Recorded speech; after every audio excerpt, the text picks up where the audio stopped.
মৰমৰ ছাত্ৰ-ছাত্ৰীসকল, মই আজি তোমালোকৰ প্ৰথম সামগ্ৰিক মান নিৰূপণৰ বাবে গণিত বিষয়ৰ চতুৰ্থ শ্ৰেণী এখন আৰ্হি প্ৰশ্ন কাকত প্ৰস্তুত কৰি আনিছোঁ। গতিকে চতুৰ্থ শ্ৰেণীৰ ছাত্ৰ-ছাত্ৰীসকলে ভিডিঅ'টি ভালদৰে মনোযোগ দিবা বুলি আশা কৰি আজি ভিডিঅ' আৰম্ভ কৰিছোঁ। প্ৰথম সামগ্ৰিক মান নিৰূপণ, বিষয় গণিত, শ্ৰেণী চতুৰ্থ, সময় থাকিব 1.5 ঘণ্টা আৰু মুঠ নম্বৰ 50। আৰু এই প্ৰথম সামগ্ৰিক মান নিৰূপণত তোমালোকৰ গণিত পাঠ্যপুথিখনৰ পাঠ 4, তোমালোকৰ পাঠ 1 সংখ্যাৰ পৰা পাঠ 4 যোগলৈকে হ'ব।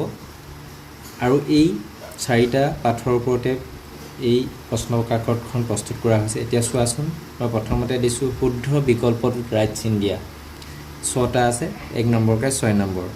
1টো দিয়া হৈছে ঘনকৰ চুক ক 8টা, খ 4টা, গ 6টা, ঘ 12টা। ইয়াৰ শুদ্ধ উত্তৰটো কি হ'ব? ঘনকৰ চুক কিমান হয়? ঘনকৰ চুক কটো 8টা, 4টা, 6টা, 12টা আছে। এতিয়া ঘনকৰ চুক 8টা হয়, আমি কটোত চিন দিব লাগিব। 2 শংকুৰ তল ক 1খন, খ 3খন, গ 2খন, ঘ দিয়া আছে 4খন। এতিয়া শংকুৰ তল কেইখন? শংকুৰ তল 2খন, এখন বক্ৰতল থাকে আৰু এখন সমতল থাকে। এতিয়া গটো শুদ্ধ হ'ব, আমি এইটো ৰাইট চিন দিব লাগিব।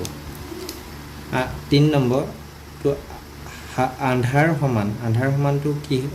এইটোৰ সমান কোনটো? ক 4/2, খ 6/2, গ 3/2, ঘ 4/1। ইয়াৰ উত্তৰটো 4/2 হ'ব, কিয়নো আমি 4/2টো যদি কটাকটি কৰোঁ, 2 দুবাৰ যাব আৰু 1 পাম, 2/1 ওলাব উত্তৰটো। সেইকাৰণে কটো শুদ্ধ উত্তৰ। 4 33/10 হ'লে কিমান হ'ব? ক 33, খ 33শ, গ 330, ঘ 33,000। এইটো কোনটো শুদ্ধ হ'ব? এইটো 33/10 হ'লে 1/10, 33/10টো এইটো গটো শুদ্ধ হ'ব। 5 5281 যোগ 2673 যোগ 1256, এইকেইটা যোগ কৰিলে কোনটো হ'ব? এইটো কোনটো হ'ব আমাৰ? আমি এইকেইটা যোগ কৰি কোনটো পাম? এইটো আমি যোগ কৰিলে, এইকেইটা যোগ কৰিলে আমি 9210 পাম। সেইটো আমি ৰাইট চিন দিব লাগিব। 6 যিকোনো এটা সংখ্যাৰ লগত আন কি সংখ্যা যোগ কৰিলে যোগফলটো একেই থাকিব? যিকোনো সংখ্যাৰ লগত কি সংখ্যা যোগ কৰিলে যোগফল একে থাকিব? সেইটো হ'ব 0। কটোৱে শুদ্ধ উত্তৰ, সেইকাৰণে আমি কটোত ৰাইট চিন দিম। এইবাৰ আহিছোঁ 7 নম্বৰ প্ৰশ্নলৈ। এইটো কি দিয়া হৈছে? ক অংশৰ লগত খ অংশ মিলোৱা। ক অংশ আৰু খ অংশ মিলাবলৈ 2075 পাবৰ কাৰণে 2075টো কাৰ ভিতৰত হয়? এইটো কি হ'ব? 2066 আৰু 2176। প্ৰথমটো 2310 আৰু 2320 ভিতৰত, 2449 আৰু 2569 ভিতৰত, 2066 আৰু 2176 ভিতৰত, 2135 আৰু 2139 ভিতৰত। এইটো কোনটো হ'ব? 2066 আৰু 2176 ভিতৰত।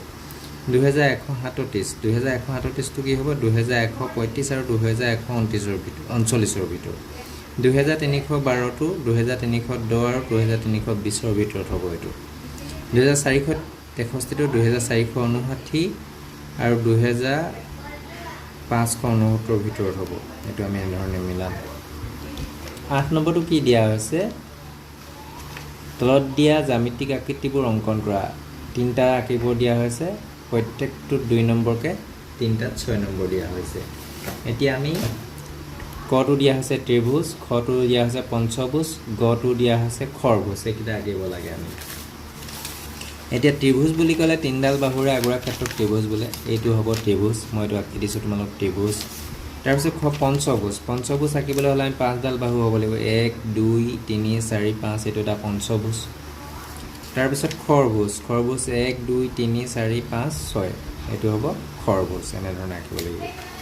9 নম্বৰ তলত দিয়া ছবিবোৰৰ ৰং কৰা অংশবোৰ ভগ্নাংশত লিখা এতিয়া ইয়াত কিমান ৰং কৰা আছে ইয়াত এই গোটেইটোক তিনিটা ভাগ কৰা হৈছে কেইটাত ৰং কৰিলোঁ 3 ভাগৰ এটা অংশত এইটো আমি ভগ্নাংশ লিখিলে 3 ভাগৰ 1 ইয়াত দুটা দিয়া আছে 2 নম্বৰকে 4 নম্বৰ দিয়া আছে ইয়াত কেইটা ভাগ কৰিলোঁ 1 2 3 4 আৰু কেইটা 4টা ভাগ কৰিলোঁ আৰু কেইটা ভাগৰ ৰং দিয়া হ'ল 2 ভাগ 4 ভাগৰ 2 তলৰ সংখ্যাবোৰ নিকটৱৰ্তী শতকত আনুমানিক যোগ কৰা ক সংখ্যা 325 আৰু 210 দিয়া আছে কিটা যোগ কৰিবলৈ নিকটৱৰ্তী শতকত আমি নিকটৱৰ্তী শতকত যোগ কৰিবলৈ গ'লে এতিয়া 325ৰ নিকটৱৰ্তী শতকটো 300 হ'ব আৰু 210ৰ নিকটৱৰ্তী শতক 200 এতিয়া কিটা আমি যোগ কৰিম 0 0 0 3 2 5 এইটো হ'ব ইয়াৰ উত্তৰ তাৰ পিছত ইয়াত 395ৰ নিকটৱৰ্তী শতক ওচৰত থকা শতকটো 400 হ'ব আৰু 410ৰো কি হ'ব 400 এতিয়া কিটা আমি যোগ কৰিম 0 0 0 0 যোগ 0 4 আছে 8 এইটো হ'ব 800 ইয়াত আমি এনেধৰণে 400 ইয়াত 400 এনেধৰণে দি পিনি আমি যোগ কৰিম নিশ্চয় বুজি পাইছা 11 নম্বৰটো কি দিয়া হৈছে তলৰ সংখ্যাবোৰ আখৰে লিখা দুটা দিয়া আছে 2 নম্বৰকে 4 নম্বৰ হ'ল 2 2 4 কটো দিয়া আছে 1300 এইটো আমি আখৰে লিখিলে 1300 এনেধৰণে লিখিব লাগিব তাৰ পিছতটো কি হয় 1 10 1000 3000 শতকৰ ঘৰত 6 আছে 600 আৰু দশকৰ ঘৰত কি আছে 1 10 আৰু এককৰ ঘৰত 4 আছে এতিয়া 3614 3614 টো এনেধৰণে লিখিম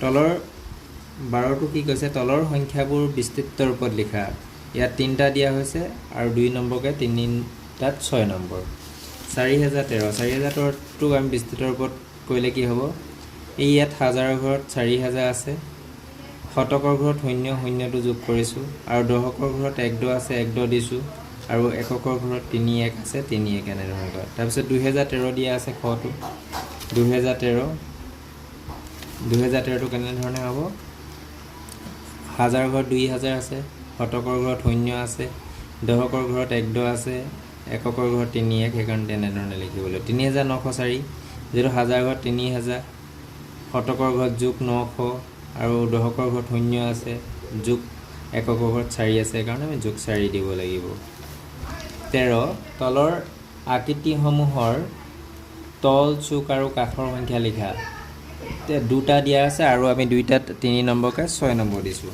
এতিয়া কি হ'ব প্ৰথমটো কি আছে বৰ্গীয় প্ৰিজমৰ কি হয় তল 6খন চুক 8টা আৰু কাষ কেইটা হ'ব 12টা ত্ৰিভুজীয় প্ৰিজমৰ তল 5খন চুক 6টা আৰু কাষ 9টা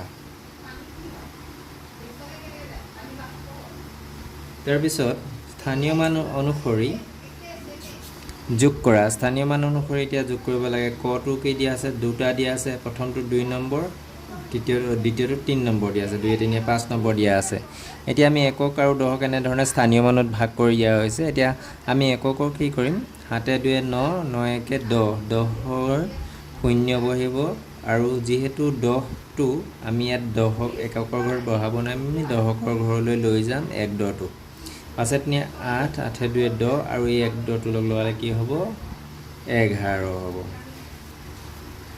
11 10 হৈ গ'ল এইটো তাৰ পিছত একক 9 6 কিমান 15 মই কৈছোঁ নহয় আমি এককৰ ঘৰত গোটেইটো আমি নবহাম 1 10টো আমি দশকৰ ঘৰলৈ লৈ যাম 9 0 9 আৰু এই 1 10টো লগালে 1 10 হৈ গ'ল 10 হ'লে 100 হয় 100ৰ ঘৰটো আমি 100টো আমি এই শতকৰ ঘৰলৈ লৈ আনিম 4 3 7 আছিলে আৰু 100 লগালে 8 হ'ব 805 এইটো এনেধৰণে হ'ব